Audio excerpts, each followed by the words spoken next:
हाय दोस्तों। तो कैसे हैं आप लोग। आपका स्वागत है मेरे यूट्यूब चैनल हॉरर टाइम्स में। दोस्तों, आज मैं फिर से आपका स्वागत करता हूं उसी बहुत ही एडवेंचरस स्टोरी में जो कि मैं पिछले कई पार्ट्स में आपको सुना रहा हूं। दोस्तों, उसी की कहानी मैं आगे कंटिन्यू करने जा रहा हूं। दोस्तों, अब तक आपने सुना कि सूर्या अपने कमरे से तकिया और मोबाइल लेने जाता है, तब उसे वहाँ कुछ अजीब सा महसूस होता है। उसका पैर किसी ठंडी चीज़ से टकराता है जिसे वो लाश समझ बैठता है। लाश के ख्याल से ही सूर्या के दिल और दिमाग को बेजान बना दिया था। वो किसी मूर्तिकार द्वारा बनाई सजीव मूवी की तरह जस का तस खड़ा हुआ। उसे अपना लोअर भीगा हुआ सा महसूस हुआ। वो कुछ समझता तभी लाइट चली गई। लाइट के जलते ही पूरा कमरा रोशन हो गया। रोशनी में सूर्य को फर्श गीला दिखा। जहां वो खड़ा था वहां से एक सर्प लाकर पानी की धार बहती हुई पलंग के नीचे की ओर जाती दिखी, जो पलंग के पास पड़े तकिए में समाहित हो रही थी। तकिया गच होकर भीग गया था। साइड टेबल के पास मोबाइल पड़ा हुआ था। सूर्या ने एक बार फिर दाहिने पैर से टटोलते हुए तकिया पैर पर रखा। उसे ठीक वैसे ही छुअन महसूस हुई जो अंधेरे में हुई थी। सूर्या झेप गया और शर्म से उसके गाल हल्के लाल हो गए। वो खुद से बुदबुदाते हुए कहने लगा, जल्दी से लोअर बदल लूं। आदि आ गया और उसने देख लिया तो सब कहकर मजाक उड़ाएंगे। सूर्या ने अपने बैग से शॉर्ट्स निकाले और सोचने लगा, मुझे सच में भ्रम हुआ था और वो बूंदों का शोर वो तो वास्तविक ही था। मेरे में तो कुछ समझ में आ ही नहीं रहा है कि मेरे साथ क्या हो रहा है। आदि से ही पूछता हूँ। परेशान और डरा हुआ तो वो भी लग ही रहा था। लोअर बदलने के बाद सूर्या ने अपना मोबाइल लिया और वो आदि के कमरे की ओर चल दिया। जब वो कॉरिडोर से गुजर रहा था तो किसी की तेज चीख से वो हक्का बक्का रह गया। चीखने की आवाज़ लड़की की थी और रीनी के रूम से आई थी। एक के बाद एक कमरों के दरवाजे खुलने की आवाज़ आई और दरवाज़ों से झांकते चेहरों की नज़र जब सूर्या पर पड़ी तो सभी ने सवालिया निगाहों से देखा। रौनक ने इशारों से पूछा, क्या हुआ। सूर्या ने भी कंधे उचकाकर पता नहीं कि मुद्रा में मुंह को सिकोड़ते हुए इशारा किया। सभी बारी बारी से अपने कमरे से बाहर निकल कर आए। सभी लोग रीनी के कमरे की तरफ कदम बढ़ा देते हैं। रौनक दरवाज़ा खटखटाने लगता है तो दरवाज़ा अंदर की तरफ धंस जाता है। सभी लोग ताबड़तोड़ अंदर जाते हैं तो देखते हैं कि रिनी अपने घुटनों के बीच सर को छुपाए हुए बैठी थी। रश्मि ने जब उसके सिर पर हाथ फिराया तो वो डरी सहमी हुई एक ही बात को दोहराने लगी, मैं यहाँ कैसे आई और तुम लोग कौन हो। रिनी, रिलैक्स। हम सब तुम्हारे दोस्त हैं और हम तुम्हारे साथ यहाँ पर आए हैं, रश्मि ने चिंतित स्वर में दिलासा देते हुए कहा। रिनी एकाएक करके सबके चेहरों को देखती है और उन्हें पहचानने की कोशिश कर ही रही होती है। उसकी दशा ऐसी थी मानो वो इनमें से किसी को भी नहीं जानती और यहाँ अपहरण करके लाई गई है। आदि रिनी से पूछता है कि रिनी, तुम भी अजीब हो, भूल गई क्या। तुम्हें ही तो ये होटल दिखाई दिया था और तुम तो हम सबसे पहले ही चल पड़ी थी यहाँ आने के लिए। वो सब नाटक था या अब जो हो रहा है वो सब नाटक है। आर्यन कहता है, आदि को पीछे खींचते हुए, उसके कान में फुसफुसाते हुए। यार, तुम्हें सच में लगता है कि वो अभी नाटक कर रही है। Look at a face. कितनी ज़्यादा डरी हुई लग रही है वो। उसे होश ही नहीं है कि वो क्या कह रही है। सूर्या, जो कुछ देर पहले ही अजीबोगरीब हादसे से गुजरा था, अब उसे पक्का यकीन हो गया था कि यहाँ पर कुछ असामान्य सा महसूस हो रहा है और यहाँ पर कुछ तो गड़बड़ है। रिनी की हालत देखकर सब घबरा रहे थे।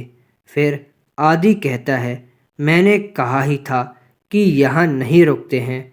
मुझे शुरू से ही यहाँ का वातावरण कुछ अजीब सा लग रहा है।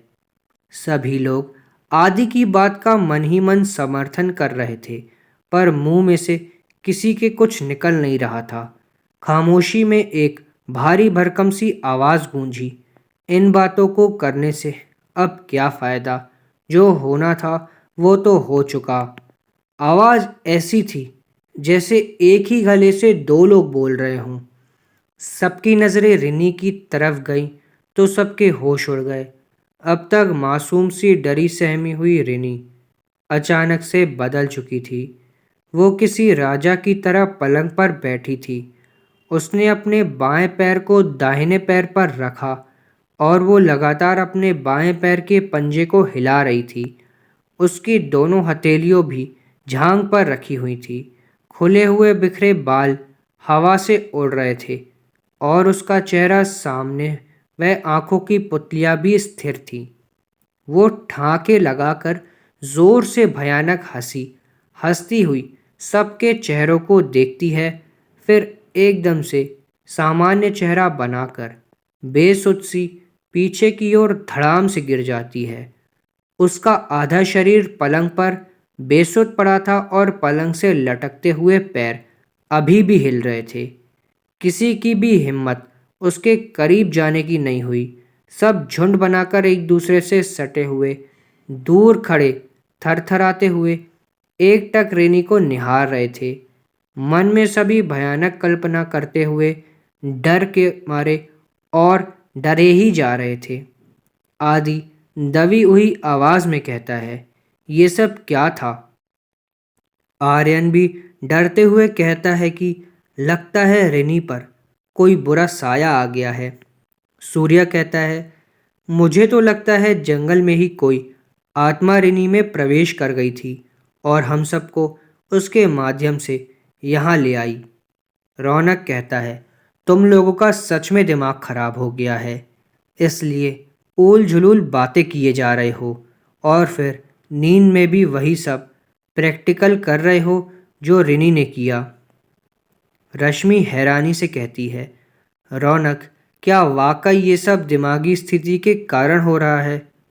हाँ, कहते हुए पूरे यकीन के साथ रौनक रिनी की ओर आगे बढ़ गया। वो रिनी के चेहरे की तरफ गया। उसने रिनी के गालों को थपथपाते हुए उसे जगाने की कोशिश की। रिनी ने हौले से आंखें खोली। वो अब सामान्य लग रही थी। उसने चारों तरफ आंखें घुमाई, फिर झटके से उठी और बैठ गई। सबको एक साथ अपने कमरे में देखकर वो बोली, क्या हुआ? सब ठीक तो है ना? आर्यन चैन की सांस लेते हुए बोला, हाँ, अब सब ठीक है। रश्मि रौनक की बात पर सहमत होते हुए बोलती है, तुम ठीक ही कह रहे थे रौनक, हम सब ने एक गलत धारणा बना ली है, वहीं हम सब के दिलों और दिमाग पर छा गई है। उसी के परिणाम इस तरह से दिखाई दे रहे हैं। आदि और सूर्य के अलावा सब ने रश्मि की बात पर सहमति में सिर हिलाए और कमरे के बाहर निकल गए। आर्यन और रश्मि अपने अपने कमरे में चले गए। रौनक सिगरेट सुलगाकर गार्डन एरिया की ओर टहलने चला गया। सूर्या आदि के साथ उसके रूम की ओर चली गई। सूर्या और आदि जैसे ही कमरे के अंदर गए, वो दोनों सामने फर्श पर सफ़ेद आकृति जैसा देखकर थोड़ा सा डर जाते हैं। सूर्या और आदि ने क्या देखा दोस्तों, ये तो वही लोग जाने। दोस्तों, आदि और सूर्या एक साथ कमरे में जैसे ही जाते हैं, वहाँ लाइट बंद हो जाती है और सफ़ेद लापदा पहने हुए लेटा हुआ शख्स हवा में उन्हें उड़ता हुआ दिखता है। आदि को जब बात समझ में आई तो उसने बत्ती जला दी। रोशनी में अब भी सफ़ेद चादर हवा से फड़फड़ा रही थी। सूर्या अब भी सदमे में वहीं खड़ा हुआ था, उस आकृति को आंखें फाड़ फाड़ कर देखता हुआ। आदि ने उसे झंझोर कर कहा, सूर्या बिस्तर है, मैंने अपने लिए बिछाया था। सूर्या जेब से रुमाल निकालकर अपना मुंह पूछते हुए बोलता है, शायद रौनक सही कह रहा था, भूत इस होटल में नहीं, हमारे दिमाग के अंदर ही है। हम हर कहीं, हर वस्तु, हर इंसान में भूत को ही देख रहे हैं। आदि कहता है, हाँ सही कह रहे हो, चलो अब सो जाओ। दोनों दोस्त के दिमाग में भूत का फितूर उतर गया था। वो चादर तानकर सो गए। रात के करीब 3 बज रहे थे। अंधकार अपनी चरम सीमा पर था। चारों ओर शांति छाई हुई थी। जंगल से झिंगूर व अन्य कीट पतंगों की आवाज़ आ रही थी। ठंडी हवा के झोंकों के साथ जंगली फूलों की खुशबू वातावरण को मादक बना रही थी। सिगरेट के कश खींचता हुआ रौनक टहलते हुए एक जगह आकर रुक गया। सामने दीवार खिंची हुई थी जो ईंटों की जगह पत्थरों से बनी थी। दीवार के बीचों बीच एक लकड़ी का दरवाज़ा बना हुआ था जिस पर ताला लगा हुआ था। ताले पर लाल पीले रंग के धागे बंधे हुए थे जिनका रंग अब फीका पड़ गया था। दीवार को देखकर साफ तौर पर समझ आ रहा था कि उसे बाद में बनाया गया था। उसे बनाने की वजह ज़रूर किसी बात को छुपाना था या फिर उस बंद दरवाजे के पीछे कुछ ऐसा था जिसे रोकने के लिए ही दीवार खींची गई हो। रौनक उस बंद दरवाजे के पास जाकर खड़ा हो जाता है। उसे लगता जैसे इस जगह से उसका कुछ पुराना नाता हो। कुछ तो है इस जगह पर जिससे उसका गहरा रिश्ता था। जैसे ही रौनक ने दरवाजे पर लगे ताले पर अपना हाथ रखा, ताला थरथराने लगा। उसी के साथ वो बंद दरवाज़ा भी खड़खड़ की आवाज़ करता हुआ ऐसे हिलने लगा जैसे उस तरफ से कोई उसे खींच रहा हो, खोलने की उम्मीद से। रौनक ये सब देखकर घबरा सा गया। उसके हाथ से सिगरेट छूटकर नीचे गिर गई। हर घटना में विज्ञान को खोजने वाले रौनक का सिर चकरा सा घूम गया। वहाँ से जाना ही उसने ठीक मालूम समझा। जैसे ही वो चलने को हुआ तो अपने सामने सिगरेट के टुकड़ों को हवा में देखकर उसके होश उड़ गए। सिगरेट का टुकड़ा ना सिर्फ हवा में था बल्कि उससे ऐसा धुआं भी निकल रहा था जैसे कोई कश खींचकर सिगरेट के छल्ले बना रहा हो। सिगरेट के टुकड़े का सुलगता नारंगी रंग आगे बढ़ता हुआ टुकड़े के अंतिम छोर तक आ गया और सिगरेट समाप्त हो गई। बादल छाए हुए थे। बादलों की गर्जना बड़ी भयंकर थी। अचानक बिजली कड़की और उसकी रोशनी में रौनक को वही काला लापता पहने हुए अजीबोगरीब आदमी ठीक अपने सामने खड़ा दिखाई दिया। इस दिल दहला देने वाले मंजर को देखने के बाद रौनक जोर से चीख पड़ा। उसकी चीख चारों दिशा में गूंज उठी। डर के मारे रौनक के चेहरे का रंग उड़ गया और वो ठिठुरने सा लगा। दोस्तों, रौनक इतना ज़्यादा डर गया था कि वो अपनी जान बचा के भागने की सोचने लगा। और दोस्तों, हुआ भी कुछ ऐसा ही। रौनक जान बचाकर भागा। भागते हुए उसका पैर पत्थर से टकराया और वो धड़ाम से नीचे गिर गया। जैसे ही वो गिरा, उसे लगा किसी ने उसके दोनों पैर पकड़ रखे हैं। अपने आप को छुड़वाने की उसकी तमाम कोशिशें विफल हो गईं। तेज विस्फोट की आवाज़ के साथ वो बंद दरवाज़ा खुला। तेज आंधी की तरह हवा चलने लगी और उस दरवाजे से धूल भरा एक गुबार बाहर आया और उसी के साथ रौनक घसीटता हुआ दरवाजे के अंदर चला गया। धूल के गुबार से सूखे पत्ते उड़ रहे थे। अंदर का दृश्य दिखाई नहीं दे रहा था। तेज चल रही हवा अचानक थम गई। धूल का गुबार भी शांत होकर जमींदोज हो गया। आंखें मिलते हुए रौनक ने चारों तरफ देखा। बहुत ही सुंदर स्विमिंग पूल बना हुआ था। पूल के चारों ओर पेड़ लगे हुए थे। कुछ पेड़ अब भी हरे भरे थे, कुछ सूखकर काटा हो गए थे। सूखे पेड़ों पर चमगादड़ उल्टे लटके हुए थे और ऐसा लग रहे थे जैसे पेड़ काले फलों से लदा हुआ है। स्विमिंग पूल भी सूखा पड़ा हुआ था। उसके कोनों पर मकड़ी के बड़े बड़े जाले बने हुए थे। तल सूखे पत्तों से भर गया था। रौनक कुछ समझ भी नहीं पा रहा था। अब भी उसकी सांसें बहुत तेज चल रही थी। उसके फेफड़ों में धूल भर गई थी। खांसते हुए पानी की तलाश में इधर उधर देखने लगा वो। तभी उसे घुंघरुओं की मधुर ध्वनि सुनाई दी। पायल की आवाज़ अब और करीब आ रही थी। स्विमिंग पूल के उस तरफ से एक जवान लड़की लाल रंग का पटियाला सूट पहने हुए रौनक की ओर बढ़ रही थी। उस लड़की ने घूंघट ओढ़ा हुआ था। धीमी धीमी मतवाली चाल चलते हुए वो लड़की किसी अप्सरा जैसी लग रही थी। उसका चेहरा अब भी घूंघट की ओट के पीछे छुपा हुआ था। उस लड़की की शरीर की बनावट को देखकर कोई भी पुरुष वशीभूत उसके हो सकता था। एक पल तो रौनक को लगा कि शायद ये इन होटल वालों की कोई तरीका है जो मेहमानों को लुभा लेते हैं, पर अगले ही पल उसके साथ घटित हुए वाकये ने इस बात का खंडन कर दिया कि ये होटल मैनेजमेंट का पार्ट ही नहीं है। पहली बार किसी सुंदर शरीर वाली लड़की को देखकर रौनक का मन विचलित नहीं हुआ। उसका मन पहले से ही इतना अधिक खौफजदा था कि यदि ये लड़की स्वर्ग की कोई सुंदरी भी हो तो रौनक को उसमें कोई दिलचस्पी ना हो। वो लड़की अब रौनक के बहुत नज़दीक आ गई थी। रौनक के पास बैठते हुए उसने कहा, आने में बहुत देर कर दी रेहान। लड़खड़ाती जुबान से रौनक ने कहा, आपको कोई गलत फहमी हुई है। मेरा नाम रेहान नहीं है, मैं रौनक हूँ। लड़की खिलखिलाकर हंसते हुए बोली, मुझे कोई गलत फहमी नहीं हुई है। बरसों से मैंने अकेले ना जाने कितनी ही रातें आपके इंतज़ार में बिता दी।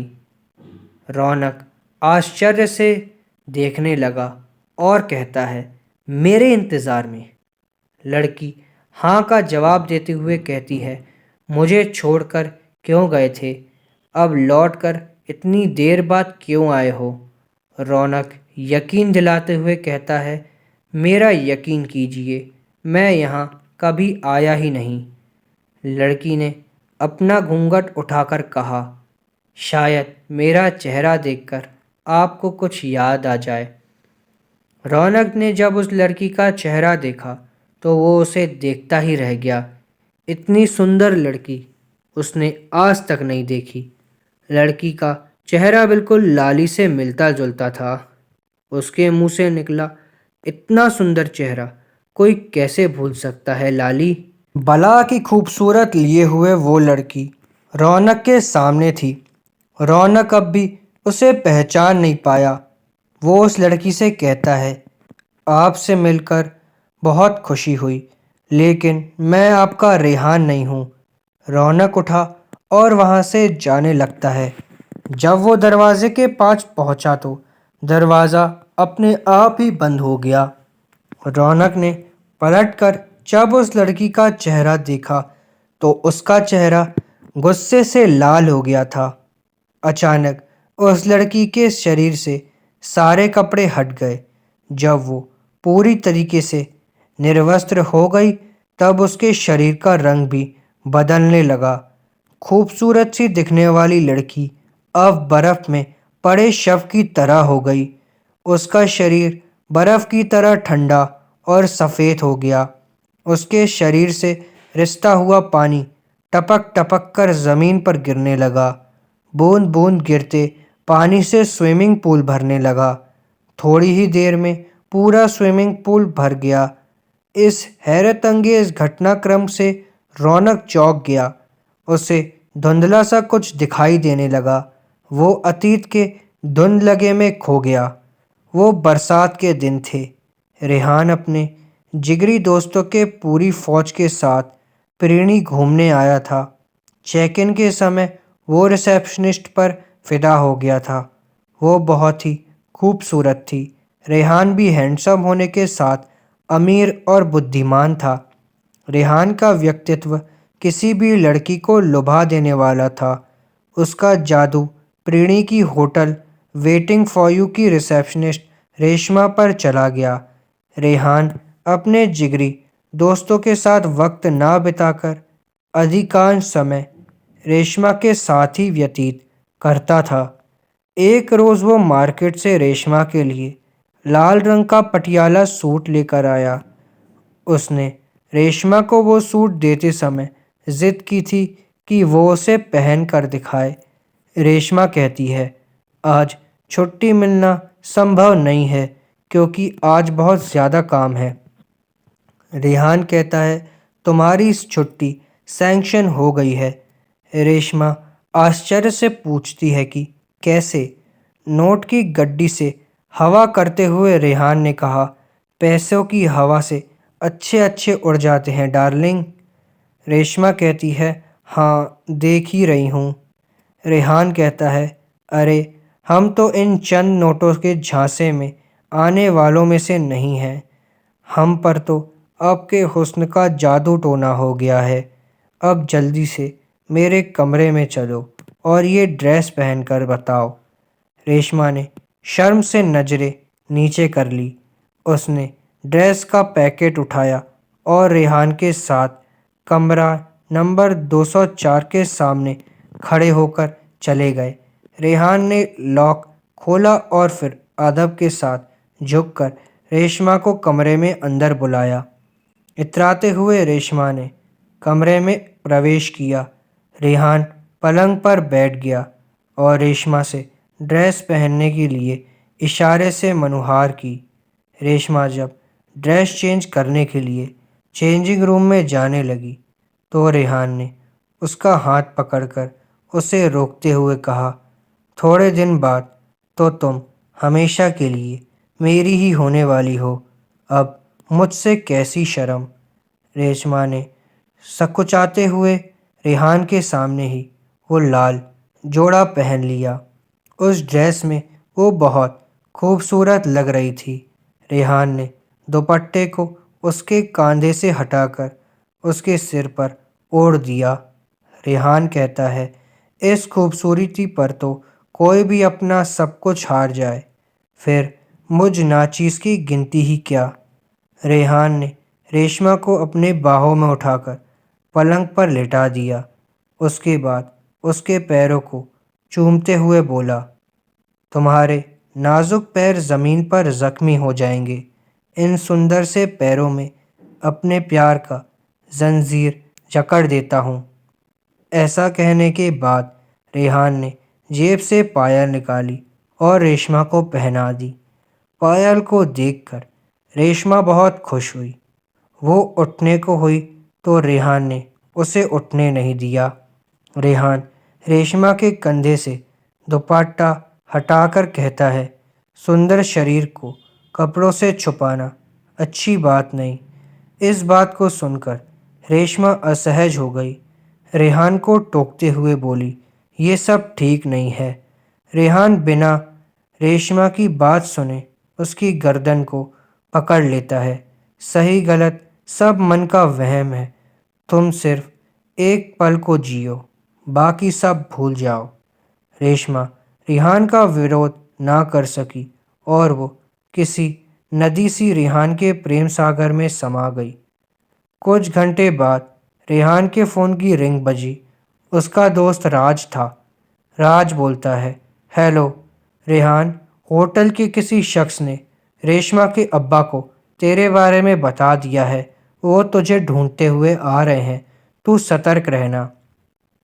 रेहान कहता है, ओके, बताने के लिए शुक्रिया दोस्त।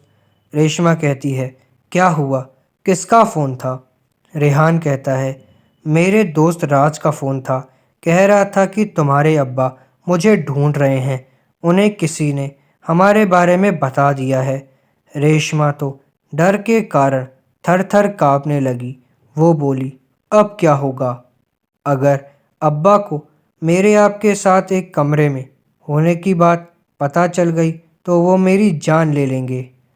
रेहान ने प्यार से रेशमा को गले लगाया और कहा, घबराओ नहीं, मैं सही समय पर तुम्हारा हाथ मांग लूँगा।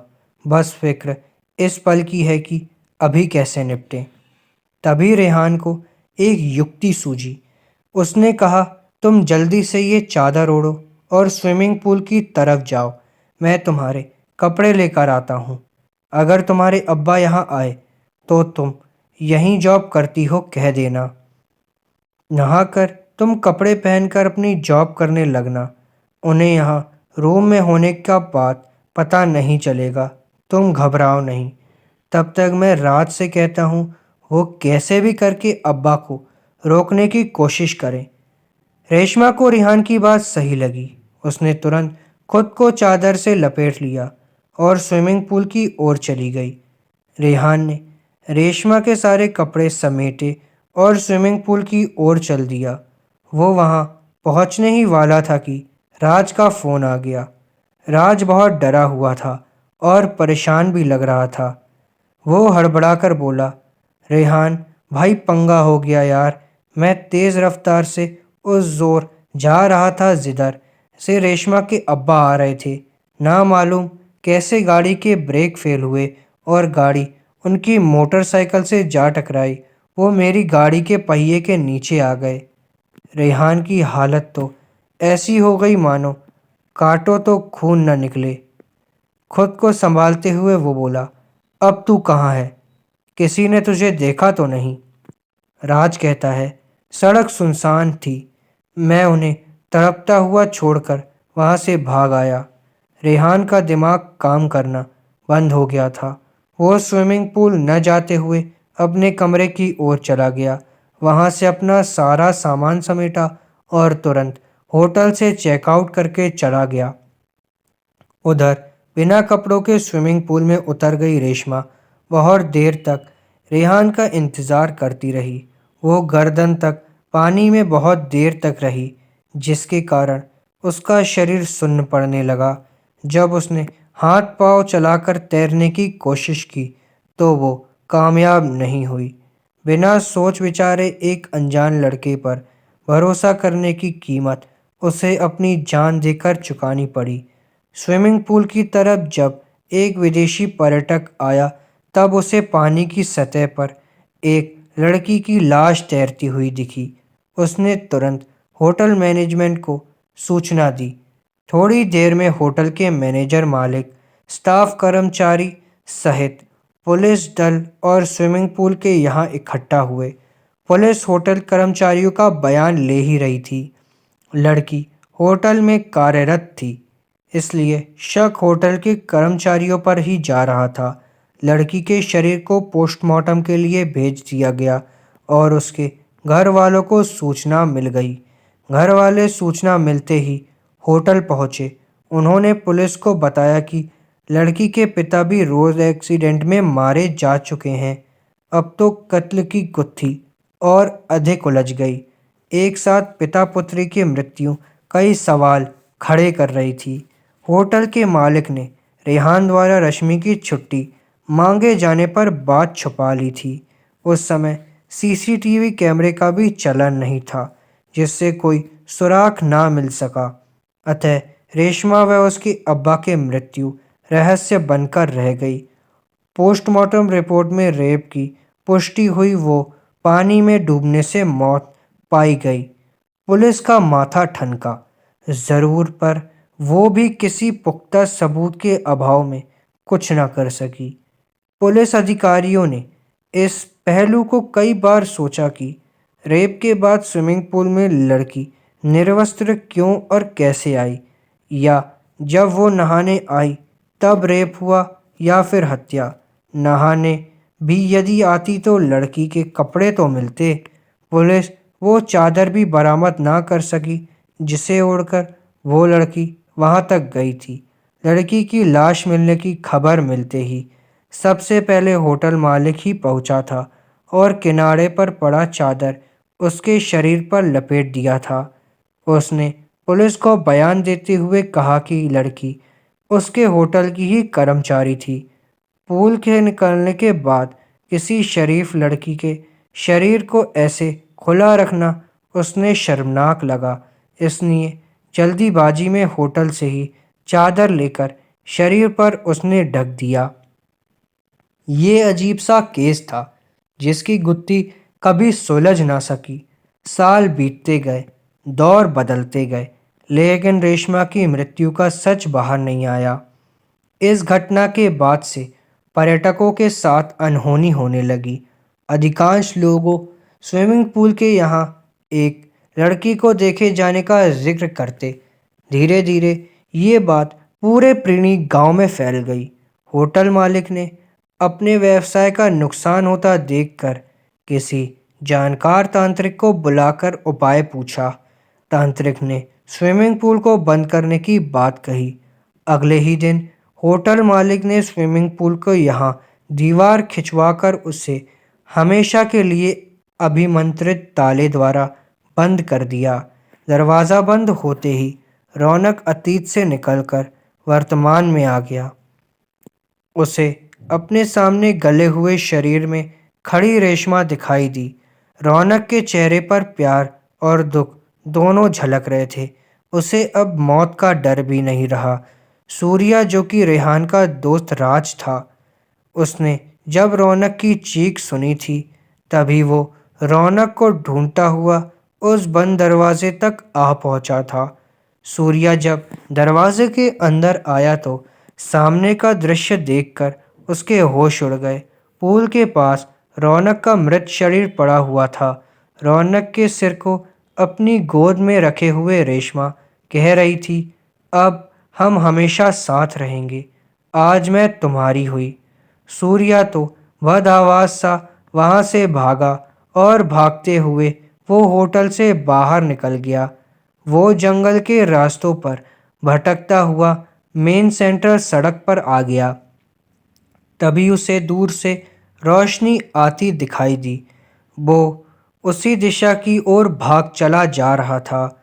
जब उसे गाड़ी की हेडलाइट चमकते हुए दिखी तो उसकी जान में जान आई। पर उसे कहाँ पता था कि जान आई या जान जाने वाली है। गाड़ी जब उसके नज़दीक आई तो उसने देखा वो रौनक की गाड़ी थी, जिसे वही काला लापदा पहने हुए अजीबोगरीब आदमी चला रहा था। सूर्या को देखकर वो डरावनी हंसी हंसता हुआ तेज रफ्तार से सूर्या को टक्कर मारकर गिराता हुआ उसके ऊपर से गाड़ी चढ़ाकर निकल गया। सूर्या तड़पता रहा और आखिरकार उसने दम तोड़ दिया। बरसों से जिस हत्या की गुत्थी उलझी हुई थी वो आज भी उलझी हो रही है, लेकिन उस घटना के अपराधियों को आज सजाए मौत मिल गई। सुबह का सूरज नए रहस्य के साथ उदय हो रहा था। सूरज की नई किरण एक नई गुत्थी के साथ निकली थी। रौनक रात से ही लापता था। आर्यन आदि के कमरे का दरवाज़ा पीट पीट कर बजा रहा था। आदि ने उन्नीदी आंखों से दरवाज़ा खोला और बोला कि रौनक रात से गायब है और सूर्या की बॉडी हाईवे पर मिली है। पुलिस वालों ने हम सब लोगों को थाने में बुलाया है।